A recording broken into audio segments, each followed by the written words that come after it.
उत्तर भारत के एक छोटे से गांव राजगढ़ के बाहरी हिस्से में एक पुरानी हवेली अब खंडहर बन चुकी थी। गांव वाले उसे खूनी हवेली कहते थे। कहते हैं कि वहां रात के समय अजीब डरावनी चीखें सुनाई देती हैं, जैसे कोई रूह हजारों सालों से उस हवेली में कैद हो। ऐसा लगता था मानो हवेली की दीवारें किसी के लौट आने का इंतजार कर रही हों। सोहन और माला, जिनकी अभी अभी शादी हुई थी, अपना हनीमून खत्म करके उत्तराखंड से लौट रहे थे। शाम का समय था कि अचानक उनकी गाड़ी राजगढ़ के पास आकर बंद हो गई। सोहन ने गाड़ी स्टार्ट करने की बहुत कोशिश की, लेकिन गाड़ी चालू नहीं हुई।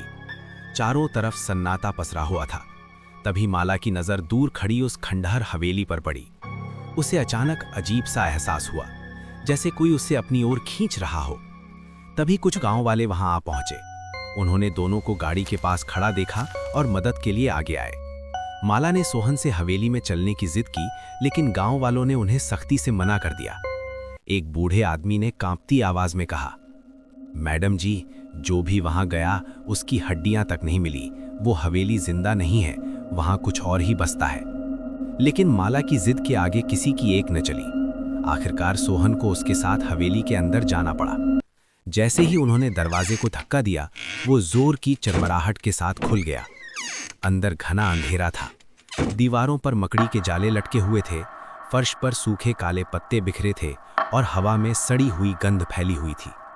ये सब देखकर सोहन की रूह कांप उठी, लेकिन माला के चेहरे पर एक अजीब सी चमक थी, मानो उसे उसकी खोई हुई कोई अनमोल चीज मिल गई हो। ये है खूनी हवेली।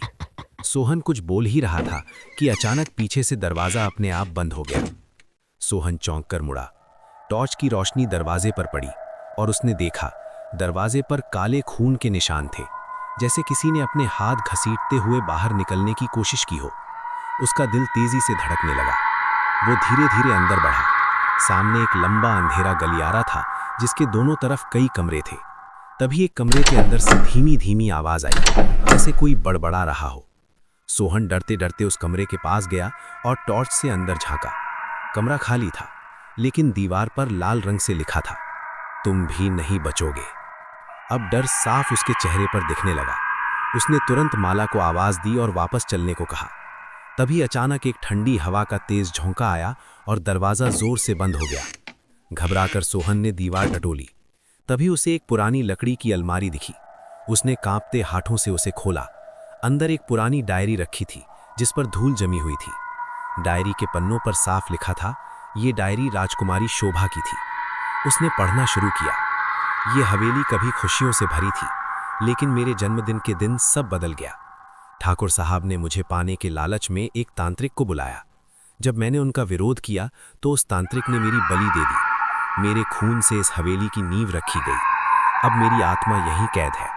जब तक कोई मेरा सच दुनिया को नहीं बताएगा, मुझे मुक्ति नहीं मिलेगी। ये पढ़कर सोहन के हाथ कांपने लगे।